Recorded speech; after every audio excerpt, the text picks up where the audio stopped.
Hi, and welcome back to our weekday reading from Ozma of Oz by L. Frank Baum.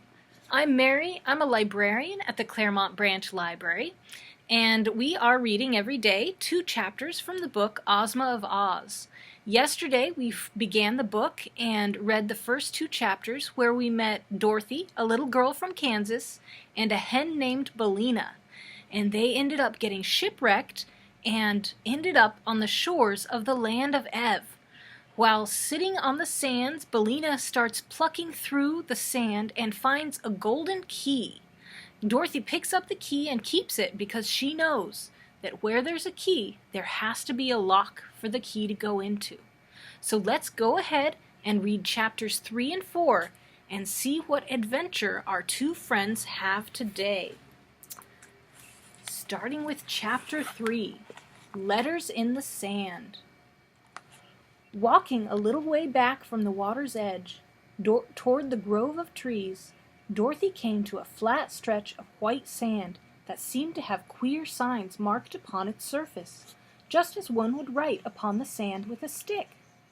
"What does it say?" she asked the yellow hen, who trotted along beside her in a rather dignified fashion. "How should I know?" returned the hen. "I cannot read." "Oh, can't you?" "Certainly not. I've never been to school, you know." "Well, I have," admitted Dorothy. But the letters are big and far apart, and it's hard to spell out the words." But she looked at each letter carefully and finally discovered that these words were written in the sand. "Beware the Wheelers." "That's rather strange," declared the hen, when Dorothy had read the words aloud. "What do you suppose the Wheelers are?" "Folks that wheel, I guess.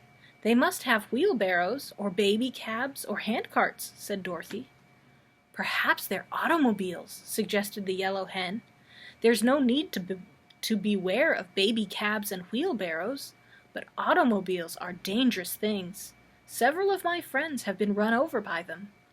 "It can't be automobiles," replied the girl, "for this is a new, wild country, without even trolley cars or telephones. The people here haven't been discovered yet, I'm sure. That is, if there are any people. So I don't believe there can be automobiles, Billina."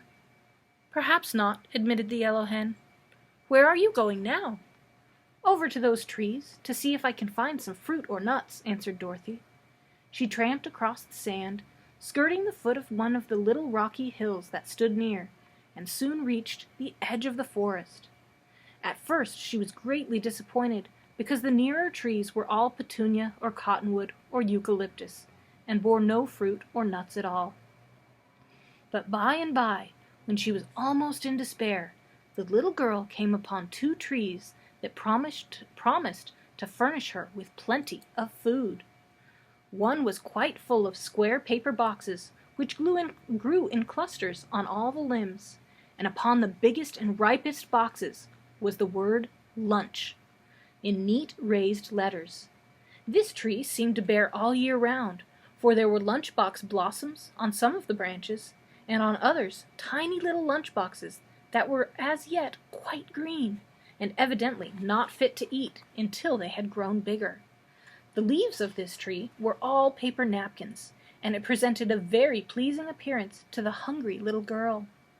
But the tree next to the lunchbox was even more wonderful, for it bore quantities of tin dinner pails, which were so full and heavy that the stout branches bent underneath their weight. Some were small and dark brown in colors. Those larger were full of a large tin color, but the really ripe ones were pails of bright tin that shone and glistened beautifully in the rays of sunshine that touched them. Dorothy was delighted, and even the yellow hen acknowledged that she was surprised. The little girl stood on tiptoe and picked one of the nicest and biggest lunchboxes, and then she sat down upon the ground and eagerly opened it. Inside, she found nicely wrapped in white papers a ham sandwich, a piece of sponge cake, a pickle, a slice of new cheese, and an apple. Each thing had a separate stem, and so had to be picked off the side of the box. but Dorothy found them all to be delicious, and she ate every bit of luncheon in the box before she had finished. "A lunch isn't exactly breakfast," she said to Billina, who sat beside her curiously watching, "but when one is hungry, one can eat even supper in the morning and not complain." "I hope your lunchbox was perfectly ripe," observed the hen, in an anxious tone. "So much sickness is caused by eating green things." "Oh, I'm sure it was ripe," declared Dorothy. "All that is, except the pickle, and a pickle just has to be green, Billina. But everything tasted perfectly splendid, and I'd rather have it than a church picnic.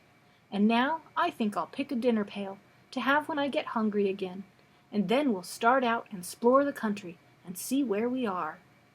"Haven't you any idea what country this is?" inquired Billina. "None at all.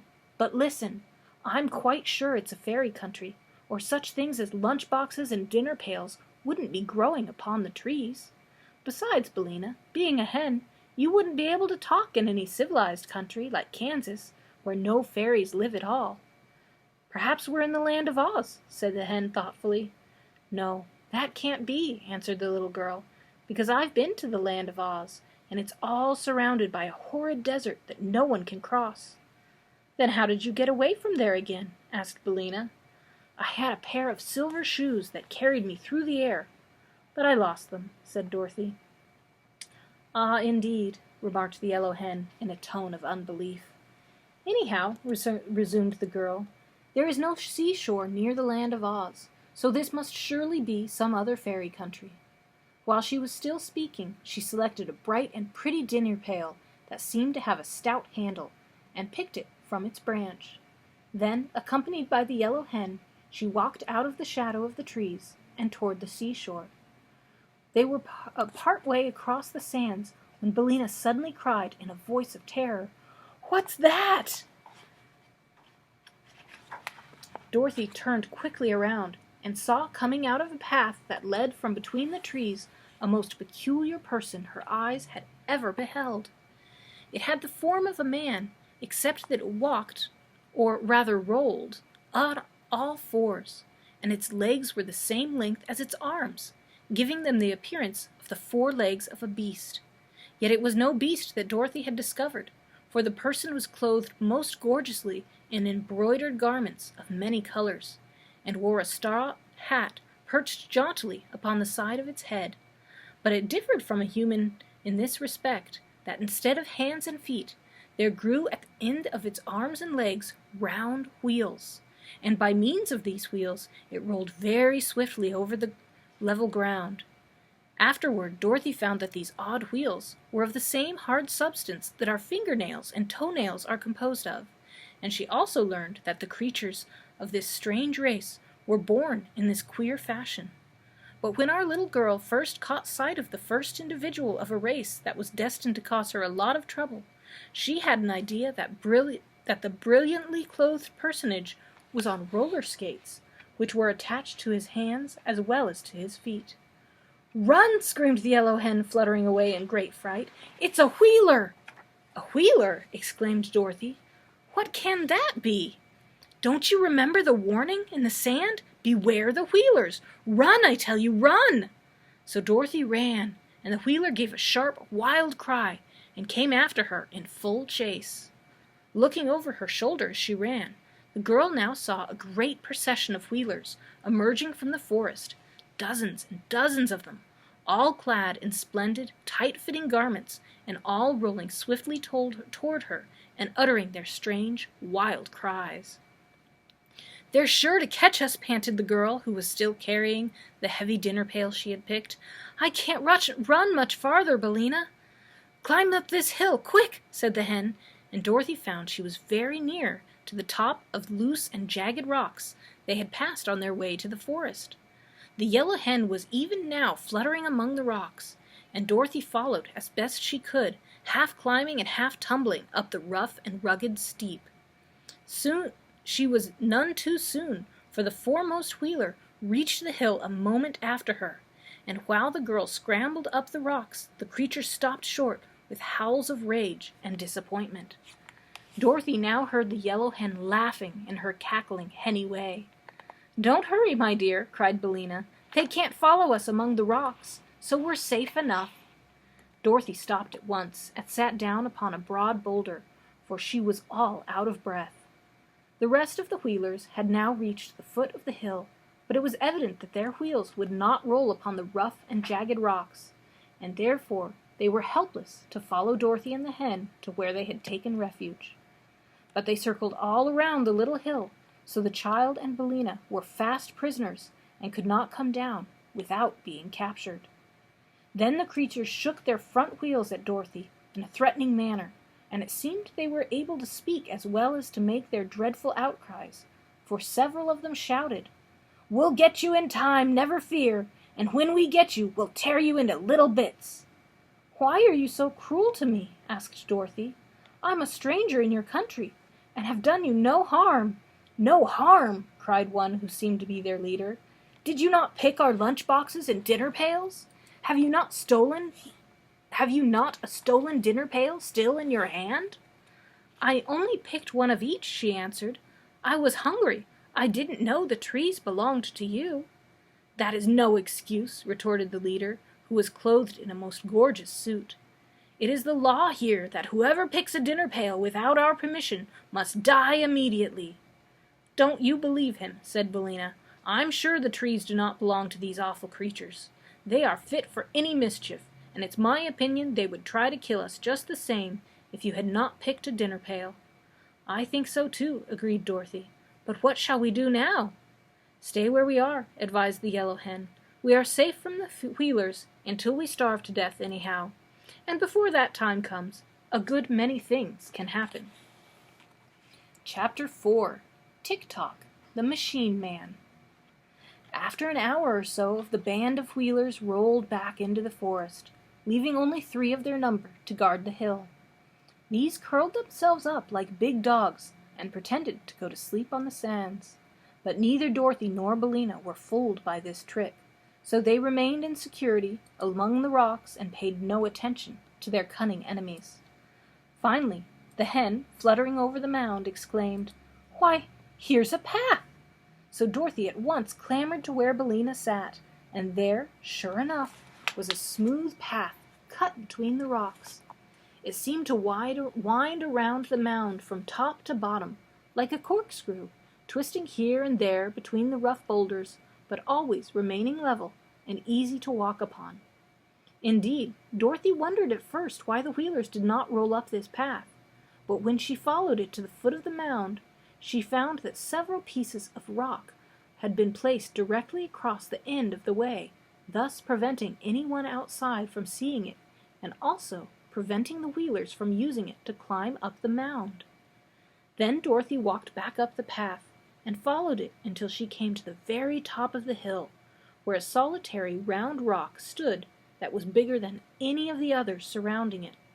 The path came to an end just beside this great rock, and for a moment it puzzled the girl to know why the path had been made at all. But then the hen, who had been gravely following her all around, was now perched upon a point of rock behind Dorothy, and suddenly remarked, "It looks something like a door, doesn't it?" "What looks like a door?" inquired the child.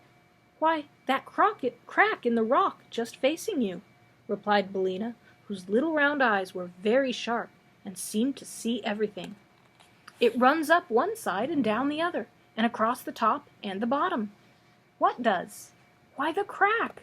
So I must think it is a door of rock, although I do not see any hinges."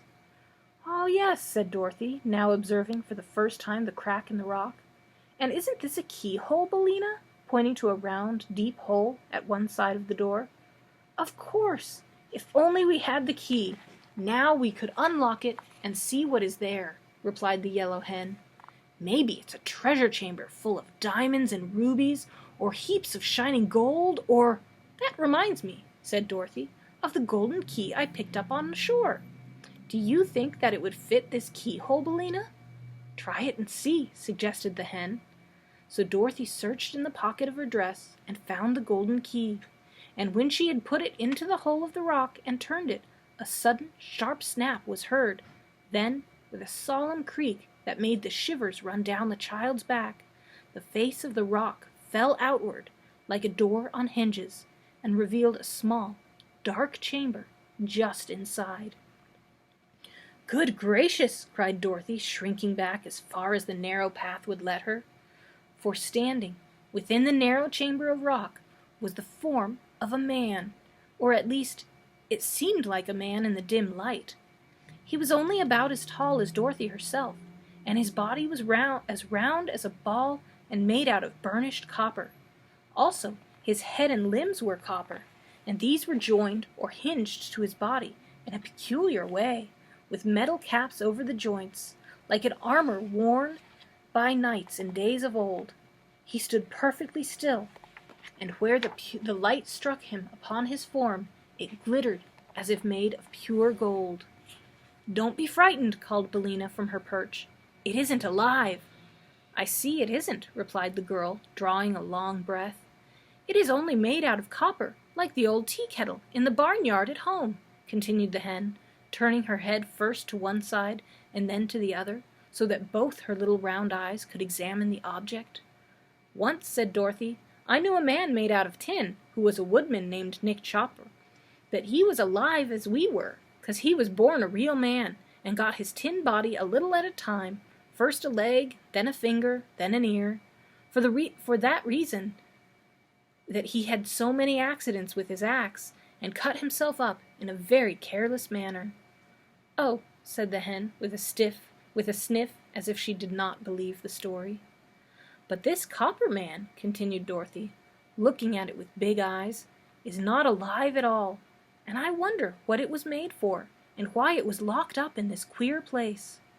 "That is a mystery," remarked the hen, twisting her head to arrange her wing feathers with her bill.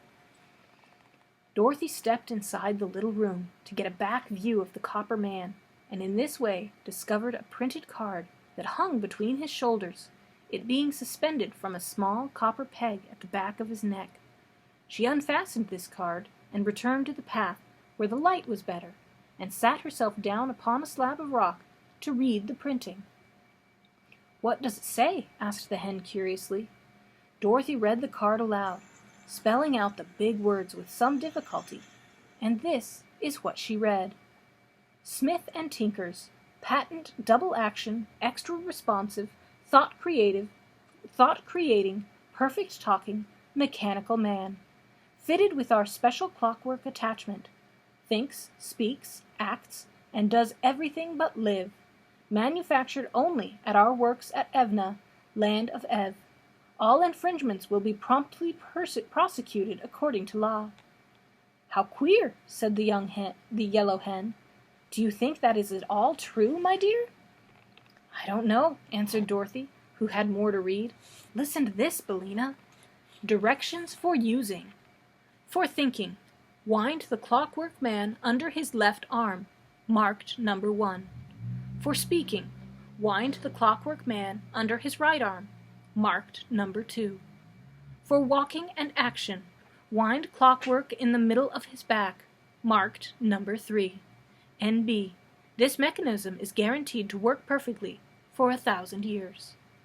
"Well, I declare," gasped the yellow hen in amazement. "If the copper man can do half of these things, he is a very wonderful machine.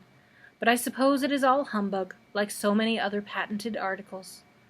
"We might wind him up," suggested Dorothy, "and see what he'll do." "Where is the key to the clockwork?" asked Billina. "Hanging on a peg where I found the card." "Then," said the hen, "let us try him, and find out if he will go. He is warranted for 1,000 years, it seems, but we do not know how long he has been standing inside this rock." Dorothy had already taken the clock key from the peg. "Which shall I wind up first?" she asked, looking again at the directions of the card. "Number 1, I should think," returned Billina. "That makes him think, doesn't it?" "Yes," said Dorothy, and wound up number 1 under the left arm. "He doesn't seem any different," remarked the hen critically. "Why, of course not. He is only thinking now," said Dorothy. "I wonder what he's thinking about." "I'll wind up his talk, and perhaps he can tell us," said the girl. So she wound up number 2, and immediately the clockwork man said, without moving any part of his body except his lips, "Good morning, little girl. Good morning, Mrs. Hen." The words sounded a little hoarse and creaky, and they were uttered all in the same tone, without any change of expression whatever, but both Dorothy and Billina understood them perfectly. "Good morning, sir," they answered politely. "Thank you for rescuing me," continued the machine, in the same monotonous voice, which seemed to be worked by a bellows inside of him, like the little toy lambs and cats the children squeeze, so that they will make noise. "Don't mention it," answered Dorothy, and then, being very curious, she asked, "How did you come to be locked up in this place?" "It is a long story," replied the Copper Man, "but I will tell it to you briefly.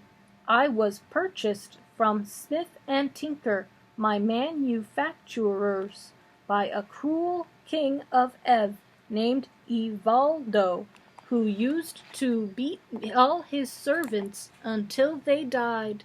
However, he was not able to kill me because I was not alive, and one must first live in order to die, so that all his beating did me no harm, and merely kept my copper body well polished. This cruel king had a lovely wife and 10 beautiful children, 5 boys and 5 girls, but in a fit of anger he sold them all to the Gnome King, who by means of his magic arts changed them all into other forms and put them in his underground palace to ornament the rooms. Afterward, the King of Ev regretted his wicked action and tried to get his wife and children away from the Gnome King, but without avail. So, in despair, he locked me up in this rock, threw the key into the ocean, and then jumped in after it and was drowned." "How very dreadful!" exclaimed Dorothy. "It is indeed," said the machine. "When I found myself imprisoned, I shouted for help until my voice ran down, and then I walked back and forth in this little room until my action ran down, and then I stood still and thought until my thoughts ran down. After that I remember nothing until you wound me up again." "It is a very wonderful story," said Dorothy, "and proves that the land of Ev is really a fairyland, as I thought it was." "Of course it is," answered the Copper Man. "I do not suppose such a perfect machine as I am could be made in any place but a fairyland." "I've never seen one in Kansas," said Dorothy. "But where did you get the key to unlock this door?" asked the Clockwork Voice. "I found it on the shore, where it was probably washed up by the waves," she answered. "And now, sir, if you wouldn't mind, I'll wind up your action." "That will please me very much," said the machine. So she wound up number 3, and at once the Copper Man, in a somewhat stiff and jerky fashion, walked out of the rocky cavern, took off his copper hat, and bowed politely, and then kneeled before Dorothy. Said he, "From this time forth I am your obedient servant.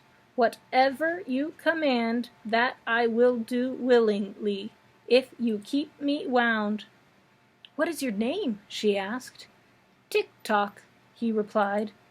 "My former master gave me that name because my clockwork always ticks when it is wound up." "I can hear it now," said the Yellow Hen. "So can I," said Dorothy, and then she added with some anxiety, "You don't strike, do you?" "No," answered Tick-Tock, "and there is no alarm connected with my machinery. I can tell the time, though, by speaking, and as I never sleep, I can waken you at any hour you wish to get up in the morning."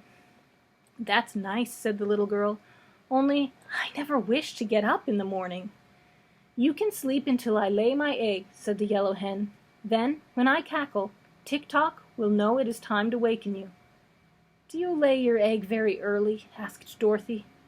"About 8 o'clock," said Billina, "and everybody ought to be up by that time, I'm sure." And that is the end of Chapter 4. So we will read Chapters 5 and 6 tomorrow. We need to find out how Dorothy and her two friends now are going to get off of this hill where the Wheelers are still surrounding them. And we will even meet a very strange princess named Princess Languideer. So join tomorrow at noon and find out what happens in the next 2 chapters of Ozma of Oz. Till then, I hope you have a wonderful day.